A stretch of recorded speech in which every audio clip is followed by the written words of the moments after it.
sholli wa sallim wa barik alaihi.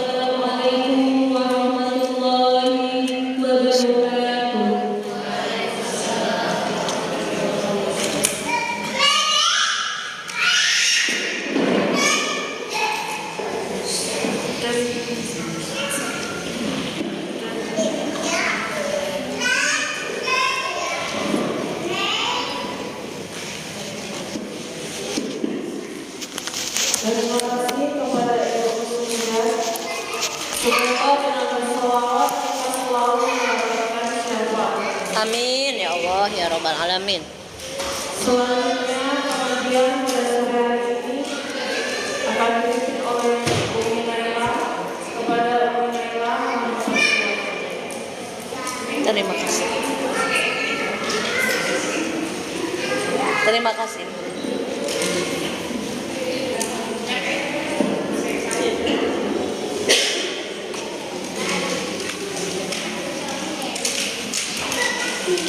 Bismillahirrahmanirrahim.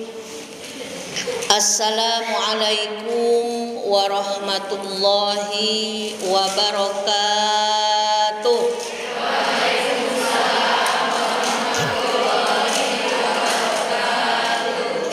Bismillahirrahmanirrahim. Mari Bu.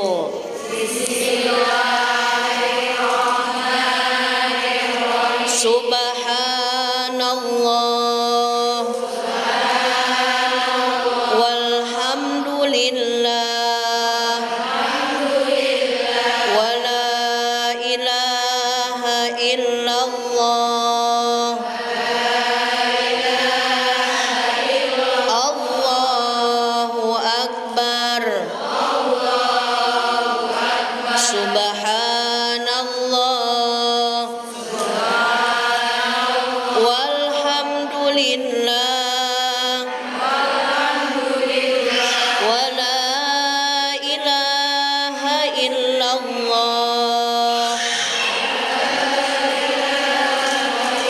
Allahu akbar Subhanallah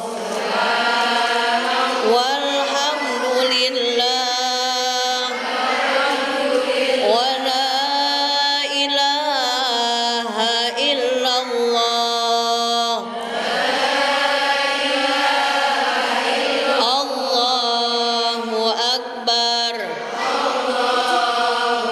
Astaghfirullahaladzim Astaghfirullahaladzim Astaghfirullahaladzim Alladzi la ilaha illa huwal hayyul qayyum wa atubu ilaih liridaillahi ta'ala wa inayatihi wa bisyafaati rasulillah sallallahu alaihi wasallam wa talabi syifa wa sihah wal afiyah wa salamah wal barakah wa ziyadatal mahabbah wal maghfirah wa husnal khatimah wa qabul hajat al-fatihah.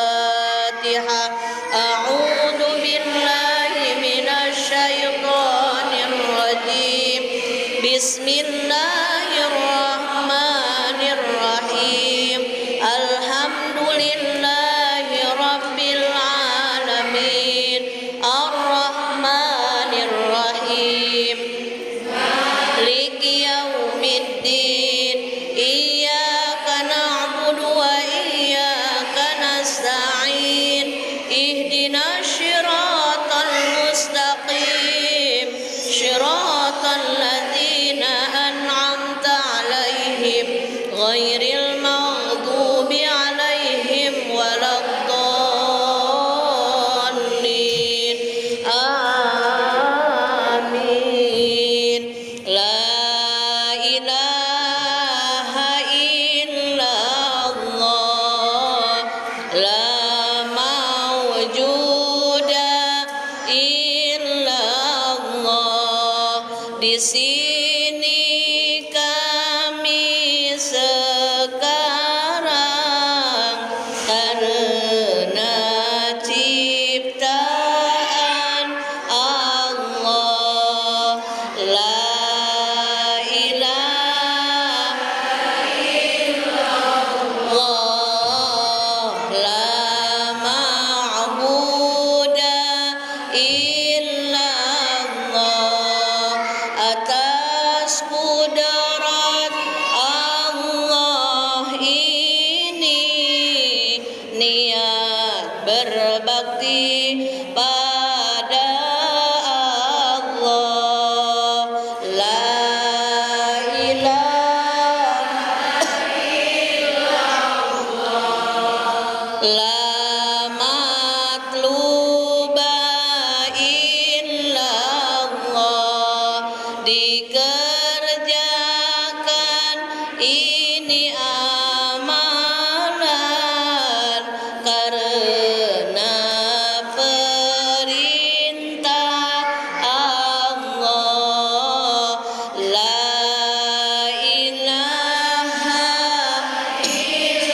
Bismillahi tawakkalna 'alallah, la haula wala quwwata illa billah. Astaghfirullahaladzim, astaghfirullahaladzim, astaghfirullahaladzim wa atubu ilaih. Salatullah, salamullah ala Toha.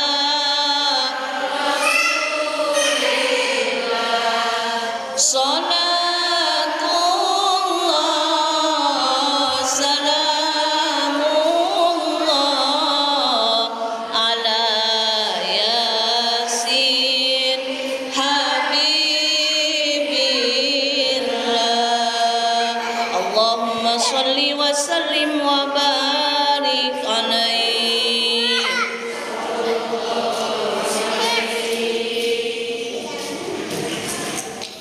Abang ganteng. Bismillahirrahmanirrahim. Alhamdulillahirabbil alamin. Wa bihi nasta'inu ala umuri dunya waddin. Wassalatu wassalamu ala sayyidil mursalin. Habibana wa nabiyana wa maulana Muhammadin sallallahu alaihi wasallam wa ala alihi wa ashabihi ajma'in, amma ba'du. Asyhadu an la ilaha illallah wahdahu la syarikalah wa asyhadu anna Muhammadan abduhu wa rasuluhu la nabiyya ba'dah. Rabbi shrah li sadri wa yassir li amri wahlul 'uqdatam min lisani yafqahu qawli. Ya Fattahu ya Alim, ya Fattahu ya Alim, ya Fattahu ya Alim.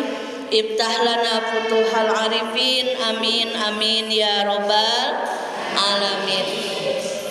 Yang sama-sama kita hormati Ibu Rina selaku Ketua Majelis Ta'lim Al-Awwalin dan semua para pengurus, juga ibu-ibu solihah yang hadir di kesempatan sore hari yang berbahagia ini. Mudah-mudahan semuanya senantiasa Allah berikan limpahan rahmatnya, limpahan keberkahannya, diberikan panjang usia yang penuh barokah, sehat lahir, sehat batin, bahagia lahir, bahagia batin, diberikan rumah tangga yang sakinah mawaddah warahmah, anak-anaknya sehat, anak-anaknya pinter, anak-anaknya cerdas, anak-anaknya solih dan solihah, dan insya Allah rezekinya luas seluas samudera, diberikan rezeki yang halal, berkah berlimpah untuk bekal ibadah, istiqomah hingga akhir hayat kita memegang ajarannya baginda Rasulullah sallallahu alaihi wasallam. Mudah-mudahan silaturahmi kita menjadi wasilah, silaturahmi kita menjadi jalan turunnya keberkahan Allah, kebahagiaan bagi lahir batin kita, keluarga kita selamat bahagia dunia sampai akhirat. Amin ya robbal alamin.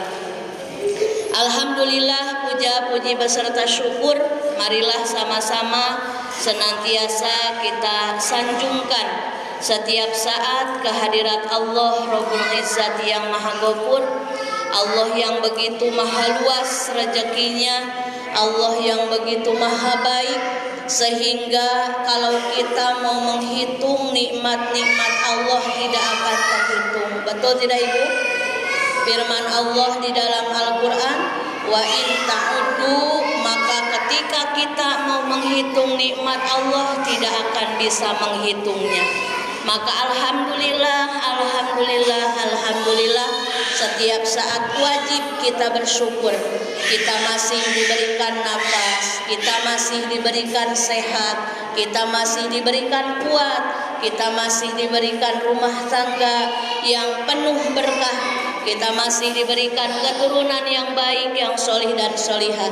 Itu semata-mata karunia yang tiada ternilai dari Allah Subhanahu wa ta'ala. Dan nikmat yang wajib kita syukuri, yang paling wajib kita syukuri adalah nikmat istiqomah thalabul ilmi. Alhamdulillah.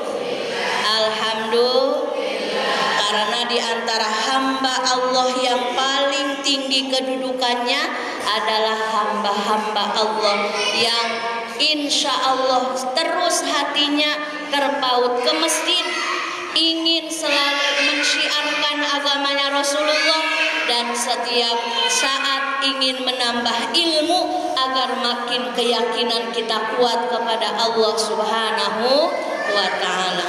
Salawat dan salam mudah-mudahan selamanya tercurah limpahkan kepada panutan alam kekasih tercinta, yakni Nabi besar Muhammad sallallahu alaihi wasallam, juga kepada sahabatnya, keluarganya, tabi'in tabi'atnya, dan kita selaku umatnya mudah-mudahan mendapatkan syafaat kelak di hari kiamat. Amin amin amin ya rabbal alamin.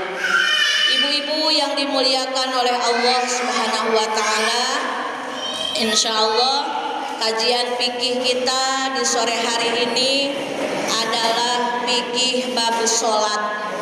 Request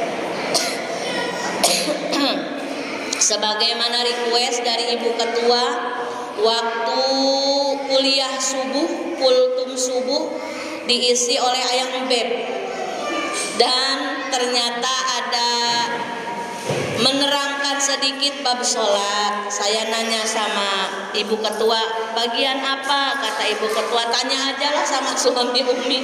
Jadi saya nanya sama Ayang Beb, kata Ayang Beb, bab sholat Umi, tapi itu hanya selewat, bahwa pentingnya kita sebagai orang yang mengaku beriman tidak boleh melupakan kewajiban inti kita, yaitu apa Ibu? Sholat. Karena kenapa? Salah satu amalan yang pertama dimintai pertanggungjawaban oleh Allah di akhirat bukan amal sodakoh, bukan amal umroh, bukan amal puasa, bukan amal zakat, bukan amal haji, tapi amal sholat. Karena sholat diibaratkan itu tempat. Kalau ibu mau ambil air pakai tempat, tapi tempatnya bolong, lalu ibu ngambil airnya itu pakai tempat bolong itu, kira-kira tertampung tidak airnya? Tidak, sia-sia, hanya capek. Sama hanya kalau kita hidup di dunia, ibu rajin ke pengajian, ibu bakti ke suami, ibu saumnya rajin, ibu baca Al-Qur'annya rajin, tapi sholatnya nggak pernah diperhatikan. Tidak sholat, bahkan naudzubillahimin dzalik, sholatnya tapi tidak sesuai dengan ilmunya, maka mardudatun la tuqbalu.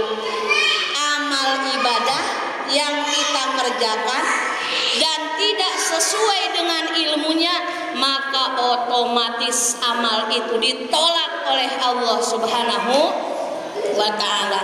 Jadi nanti kalau kita lagi pembagian buku catatan amal, boro-boro pahala yang didapat, sahnya aja enggak. Nah kita enggak mau kayak gitu ya Bu. Udah capek hidup di dunia, masa nanti di akhirat harus capek lagi menanggung akibat karena kita kurang tahu ilmu sholat. Kan orang yang mengaku iman, orang mukallaf itu apa? Baligh dan berakal. Itu semuanya wajib melakukan segala perintah Allah. Perintah Allah baik wajib, kalau sunnahnya bisa alhamdulillah. Dan di antara kewajiban bagi orang mukallaf, baligh dan berakal adalah sholat. Kenapa sih kita harus sholat? Ya memang kita orang beriman, maka diwajibkan untuk sholat. Dan sholat adalah salah satu sarana kita mendapatkan pertolongan Allah. Nih ibu, kalau kita lagi diuji diuji oleh Allah, diuji kesusahan, diuji kesulitan, diuji kesehatan, diuji kebingungan. Udah, di antara mendapat pertolongan, di antara mendapat jalan keluarnya itu ibu sholat. Makanya kalau kita lagi punya masalah, jangan sering ngobrol ke orang, jangan sering curhat ke orang, karena orangnya juga sama banyak masalah. Jangan dikira orang yang kita curhatin itu nggak punya masalah, sama, bahkan mungkin lebih banyak masalahnya. Makanya jangan suka ngerepotin orang lain, kerjaannya curhat terus. Apalagi ujung-ujungnya pinjem uang. Nah itu yang gak enak ya. Udah curhat ujung-ujungnya pinjem uang. Udah, semua orang diuji dengan ujian masing-masing. Mulai saat ini, kalau kita dihadapkan dengan ujian yang berat, yang susah, yang menurut kita aduh ini jalan keluarnya kayaknya mustahil. Gak ada yang mustahil bagi Allah. Ibu ambil air wudhu, ibu sholat. Saya udah sholat Umi Naila 5 waktu, iya. Belum disebut rajin sholat, karena sholat yang 5 waktu itu kewajiban. Mau tidak mau, sehat atau sakit, tua atau muda, bahkan saking wajibnya sholat ibu, meski kita sudah di ruang ICU, selagi kita sadar, sholat wajib dikerjakan. Makanya hati-hati kalau ada keluarga kita yang meninggal, tanya sama orang yang nungguin beliau di rumah sakit, sholat apa saja yang ditinggalkan, sholat apa saja waktu di rumah sakit yang belum dikerjakan. Jadi itu termasuk hutang mayit. Kalau ibu mau, suruh ahli warisnya, anak-anaknya, untuk mengqadha sholat ibunya atau ayahnya, almarhum almarhumah yang meninggal dunia. Contoh di rumah sakitnya 1 minggu. 1 minggu berapa hari bu? 7 kali 5 berapa? 35 waktu. Anaknya ada 7 bagi. Nih contoh si abang sholat subuh semuanya, kakak sholat duhur semuanya, niat mengqadha untuk sholatnya almarhum atau almarhumah. Jadi begitu pentingnya sholat, begitu sangat harus hati-hatinya kita dalam menjaga sholat. Maka ibu-ibu, yuk kita sama-sama belajar tentang ilmunya sholat. Jangan dulu masuk ke bab sholatnya. Di antara syarat sholat adalah harus suci. Harus apa ibu? Suci dari hadas kecil dan hadas besar. Apa itu hadas kecil? Hadas kecil adalah hadas yang mewajibkan kita berwudu. Hadas besar adalah hadas yang mewajibkan kita mandi besar. Yang diantara masuk kategori hadas kecil apa saja? 1. Buang angin, buang air dari lubang depan atau lubang belakang. Itu masuknya hadas kecil. Yang keluarnya baik sesuatu yang biasa atau yang keluarnya sesuatu yang tidak biasa. Yang biasa apa ibu? Air, pup, atau maaf buang angin, itu biasa kan? Ada juga yang luar biasa. Contoh maaf, yang penyakit ginjal, pipisnya kadang suka tercampur batu, bukan ginjal apa? Yang batu itu, yang suka batu kecil-kecil itu ya, ada. Itu sama masuk kategorinya hadas kecil. Jadi kalau mau sholat dia sudah wudu, ternyata keluar pasir atau keluar batu atau bahkan keluar emas. Contoh, ini hanya contoh ya. Kata ibu kalau emas saya juga mau. Jangan, ibu sakit. Barangkali aja pas ibu bersihin wasem, keluar dari lubang belakang emas 2 gram, lumayan. 1 gramnya sekarang 1.300.000 ya bu. Itu tetap batal ya bu ya, tetap. Jadi yang termasuk kategori hadas kecil yang ketika ibu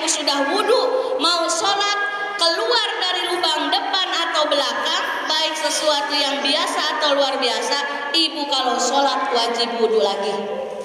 Yang kedua, yang termasuk hadas kecil, perhatikan, bersentuhan dua kulit laki-laki dan perempuan yang sudah balik dua-duanya dan tidak pakai penghalang, juga bukan mahram.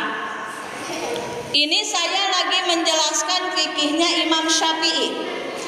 Kalau dalam fikih Imam Syafi'i, seorang istri bersentuhan dengan suami dan tidak memakai penghalang, itu hukumnya batal. Ya Bu. Jadi kalau ibu dari kecil sudah fikihnya Imam Syafi'i, maka wudhu ibu pun ikut aturan Imam Syafi'i, sholat ibu pun ikut aturan Imam Syafi'i.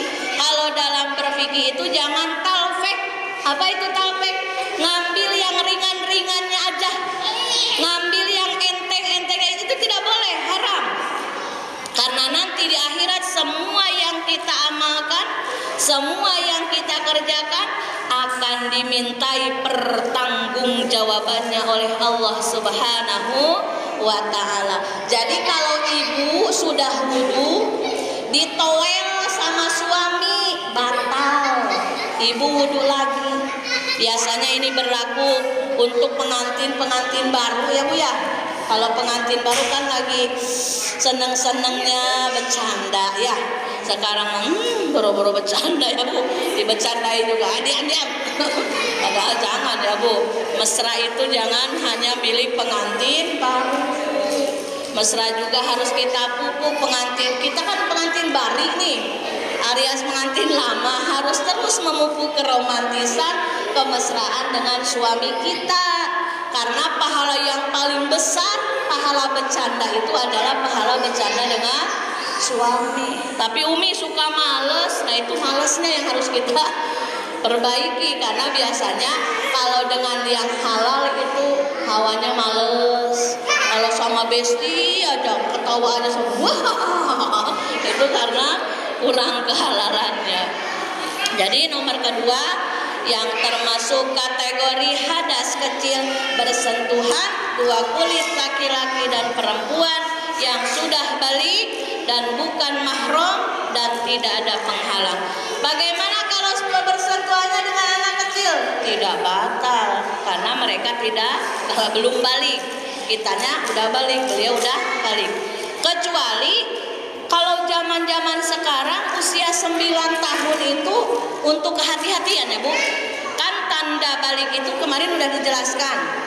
Minimal usia 15 tahun sudah balik, mau dia sudah mimpi basah atau belum, mau dia sudah haid atau belum.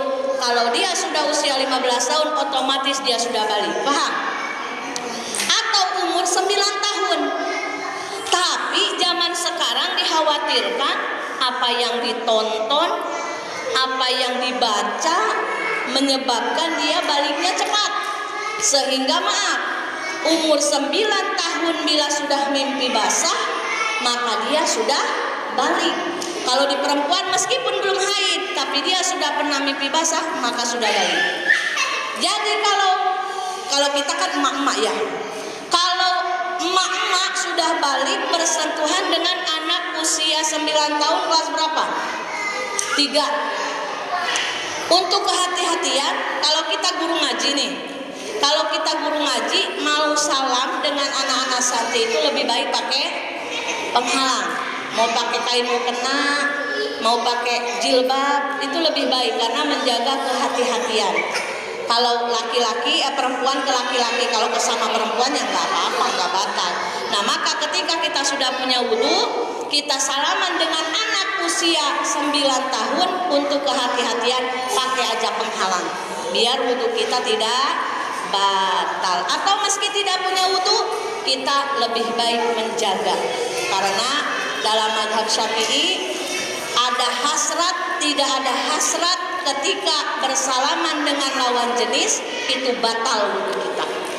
Nomor ketiga, yang termasuk hadas kecil, nomor ketiga adalah, maaf ya, karena ini fikih harus saya jelaskan, memegang kemaluan dengan telapak dan kemaluannya kemaluan bangsa Adami. Siapa bangsa Adami? Ya kita.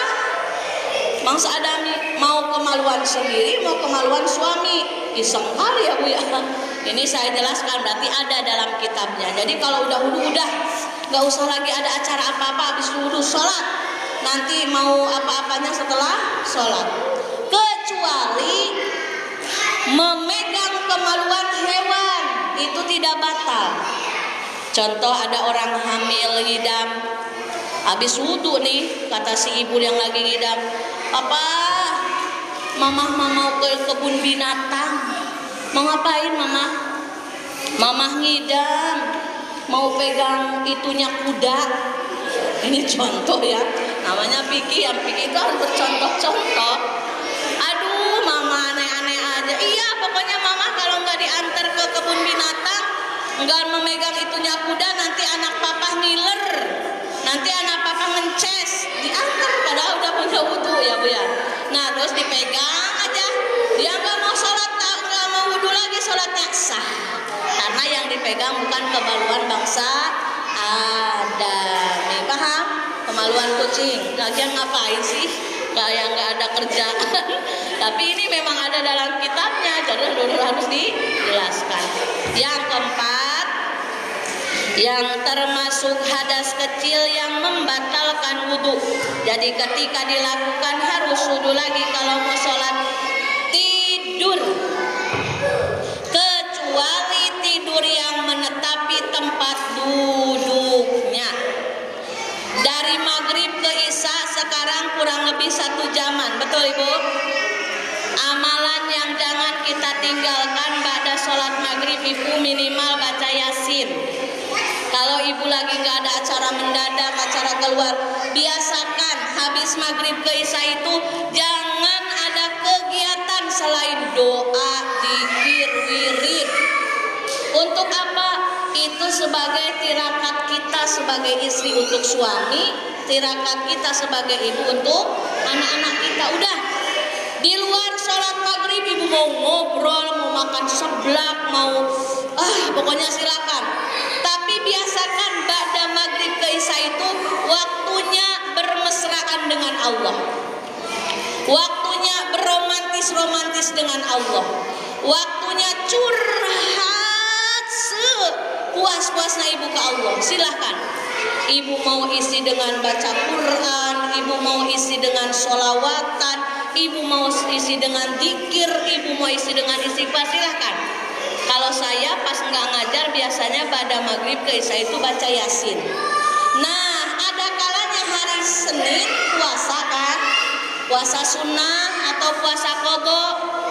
Ibu habis puasa itu langsung ambil air wudhu karena nanti habis wudhu langsung buka. Nanti ketika mau sholat kumur-kumur lagi, sikat gigi lagi. Nah ini yang harus disampaikan. Ketika kita punya wudhu lalu kita makan minum tidak membatalkan wudhu. Ada di sebagian daerah ketika kita punya wudhu kalau minum atau makan, minum nggak makan katanya membatalkan wudhu, maka boleh wudhu lagi. Kalau memang ibu mau wudhu lagi silakan.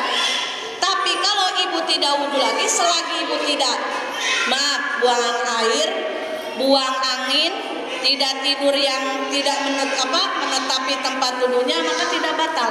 Jadi kalau ibu puasa Senin, maghribnya udah punya wudhu, buka aja. Biasanya kan kalau buka minum air putih hangat, kolak, kalau ada kolak. Kalau lagi nggak bulan puasa biasanya langsung makan. Nah ibu masih punya wudhu nih, maka ibu kumur-kumur meyakinkan tidak ada sisa makanan di mulut kita, sehingga pas sholat air liur kita itu tidak tercampur makanan, sehingga pas ditelan liur kita itu tidak berasa, maka itu tidak batal. Nah ketika sudah sholat maghrib, ibu mungkin makannya terlalu banyak, empe-empe 1 porsi, tekwan 1 porsi, makan lagi nasi 1 piring, sehingga habis sholat sunnah ba'diyah maghrib lagi wiridan pun ibu gak kuat, tapi ibu malas wudhu lagi.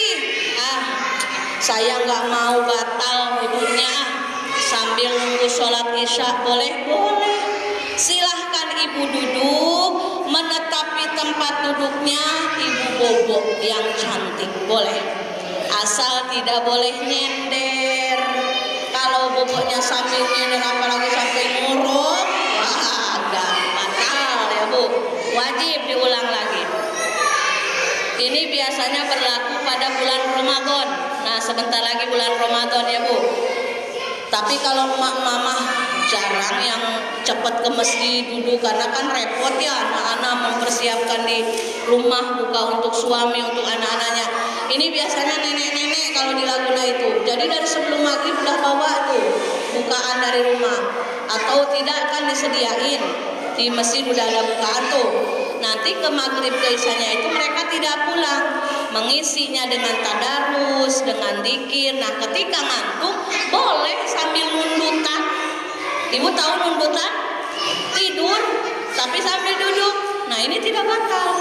Kecuali tidurnya begini. Nah, itu batal.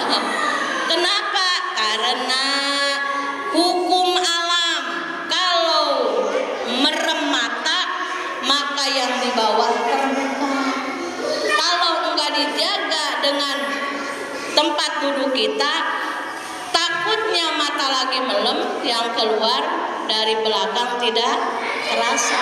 Makanya kalau orang meninggal itu kan ininya buka, makanya disunahkan untuk mengurut perutnya biar keluar semua kotoran-kotoran yang masih tertinggal di dalam, dan itu mudah karena matanya sudah tertutup, maka otomatis lubang belakangnya terbuka sehingga sunnah diurut perutnya untuk mengeluarkan kotoran-kotoran yang masih tersisa di dalam. Nah, itu adalah hadas kecil. Ada berapa ibu? 4. Jadi ibu kalau mau sholat wajib wudu. Wajib apa ibu? Fardu wudu ada berapa? Ada 6. 1 niat, 2 membasuh muka, 3 membasuh tangan sampai sikut, 4 mengusap kepala, 5 membasuh 2 kaki sampai mata kaki, 6 tertib. Yang pertama niat. Ayo sama-sama ibu baca niatnya. Nawaitul wudu'a li rab'il hadatsil asghari fardhu lillahi ta'ala. Ini kita langsung masuk ke yang wajibnya aja. Karena sunah-sunah wudu kan diantaranya cuci tangan sebelum wudu sambil kita membaca alhamdulillahilladzi ja'alal ma'a tahura. Ibu yang wajib diperhatikan, kalau ibu mau membasuh muka, niat itu kan bareng pas membasuh muka dengan air ya. Ibu perhatikan, ini yang jarang orang tahu, tapi ini wajib. Ketika ibu wudu, rambut nih, anak rambut kami nyebutnya itu, yang tumbuh di batasan telinga itu wajib terbasuh ketika wudu. Makanya kalau yang rambutnya panjang, kalau saya suka dipotong sengaja, trek. Karena kalau enggak dipotong, rambut panjang pasti terikat ke belakang. Nah, itu yang jarang orang tahu. Sementara yang wajib dibasuh ketika kita wudu itu seluruh area muka. Area muka lagi sholat sama lagi wudu beda. Kalau yang disebut area muka lagi sholat dari mulai ini nih Bu. Nah, sampai sini kalau lagi sholat. Makanya kalau sholat cari mukena yang nutup dagu. Kalau lagi sholat harus begini. Awas jangan termakan iklan murah mukena TikTok. Udah tipis, nggak sesuai, dan ada yang pakai mukenanya pakai apa? Resleting. Nah, itu tidak menutup. Bagaimana menyiasatinya? Kalau ibu tidak bisa menarik begini, pakai ciput yang ada untuk dagunya, atau adalah yang jualan jilbab Malaysia aja murah kok, saya juga beli. Jilbab Malaysia itu bagus, jilbabnya ada dagunya. Nah itu dipakai untuk sholat, untuk menutupi pas dagu ini karena pas sholat termasuk aurat. Nah bawah dagu ini aurat bu. Jadi kalau ibu sholat mukenanya begini, nggak sah sholatnya nih. Ini tuh aurat kalau lagi sholat. Tapi beda cerita kalau lagi wudhu. Kalau lagi wudhu area wajah yang wajib terbasuh air, awas bukan terusap, terbasuh air. Basuh itu apa? Basuh itu air harus mengalir. Kalau usap mah begini bisa. Nah, satu ini. Sap. Itu usap. Tapi kalau membasuh itu memang harus mengalir airnya ke muka kita. Yang wajib terbasuh dari mulai atas, tunggungnya rambut, lalu rambut, anak rambut kami bilang nih di sini. Kalau mau dipraktekkan ribet pakai ininya, saya lagi lab lagi. Nah, ibu ini jari telunjuk, ibu masukin ke sini, seret, nanti ada keluar rambut. Ini nanti maghrib praktekan ya bu ya, karena ini memang harus diperhatikan. Banyak orang sholat tidak dihitung sholat, kenapa? Karena dari wudhunya saja kita jauh dari kata sah. Kita masih mengerjakan wudhu zaman TK kita dulu. Dah kita mah nggak TK ya bu ya, ngaji di surau. Jadi itu aja ilmu yang dipakai, nggak ada upgrade ilmunya. Makanya mulai nanti maghrib pas ibu wudhu, telunjuk masukin. Nih dari ini telinga kita kan, masuk set, keluarkan rambutnya set. Nah itu rambut yang keluar itu wajib terbasuh ketika wudhu. Umi ribet kali sih, nggak ribet ibu, nggak bilang ribet karena baru tahu. Kalau udah tahu justru nikmat. Ya Allah, betapa harus sempurnanya kita ketika menghadap Allah Subhanahu wa ta'ala. Allah yang sudah begitu maha baik, memberikan nikmat luar biasa, masa dibenerin wudhu aja nggak mau? Betul tidak ibu? Kan nggak berat, tinggal seret. Nah, lalu yang wajib dibasuh lagi nih, anak telinga. Nih yang kecil ini wajib dibasuh ketika membasuh muka. Kok wajib dibasuh? Untuk menjaga kehati-hatian. Kalau ini nggak terbasuh, takut ada yang terlewat, muka kita tidak teraliri air.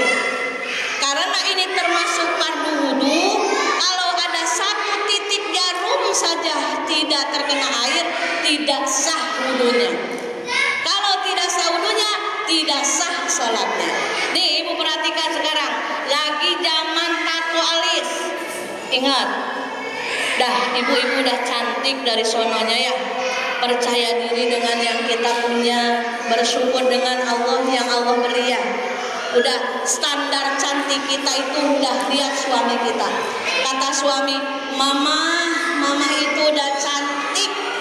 Bener gak Pak? Bener. Seperti Syahrini, berarti udah. Gak usah ditato alis, gak udah disulam alis, gak udah disulam bibir, udah bu. Karena kalau tato alis memakai bahan yang permanen tidak sah wudhunya. Untuk apa sih kita bercantik-cantik kalau nggak Allah nggak ridho? Betul tidak ibu? Udah kita mah cantik aja. Jangan mengejar pujian manusia sementara Allah tidak ridho. Itulah yang harus jadi catatan kita.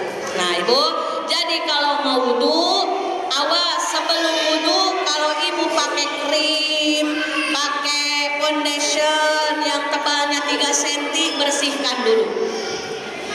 Udah bersih baru boleh wudhu.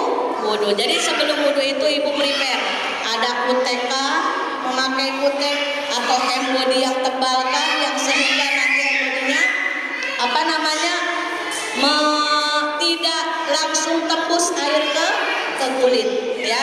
Pokoknya harus hati-hati sekali. Nah itulah baru 2 fardu wudhu. Insya Allah ada umur sehat, kita bisa berjumpa lagi. Insya Allah Sabtu depan sudah masuk Jumadil Akhir ya. Masya Allah tidak terasa ya, Jumadil Akhir, Rajab, Sya'ban, puasa. Mudah-mudahan kita masih diberikan oleh Allah kesempatan untuk mendulang pahala kebaikan dengan thalabul ilmi dan silaturahmi. Insya Allah di Pertemuan selanjutnya kita bagian bab membasuh tangan. Mudah-mudahan berkah dan manfaat. Mohon maaf atas segala kekurangan. Kita sama-sama membaca istighfar. Astagfirullah Rabbal baraya. Astagfirullah minal khataya. Astagfirullah Rabbal baraya. Astagfirullah.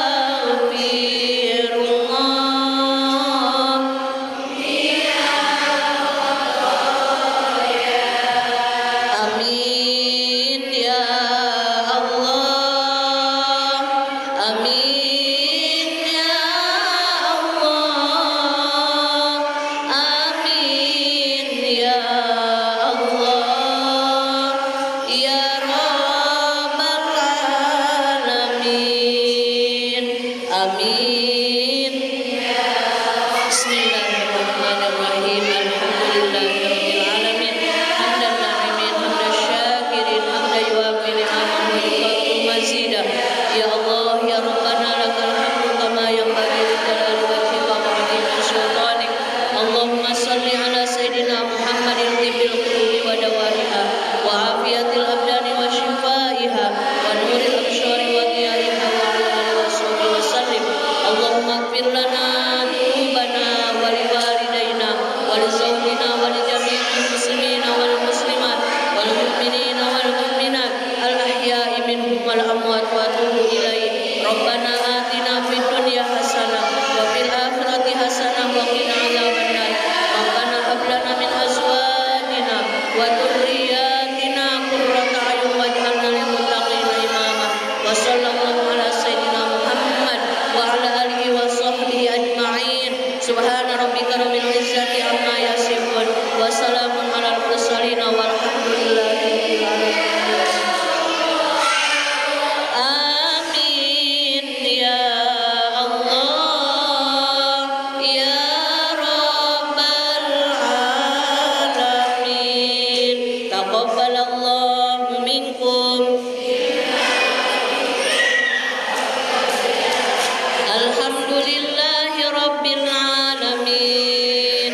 Mudah-mudahan ada manfaatnya. Mohon maaf atas segala kekurangan. Assalamualaikum warahmatullahi wabarakatuh.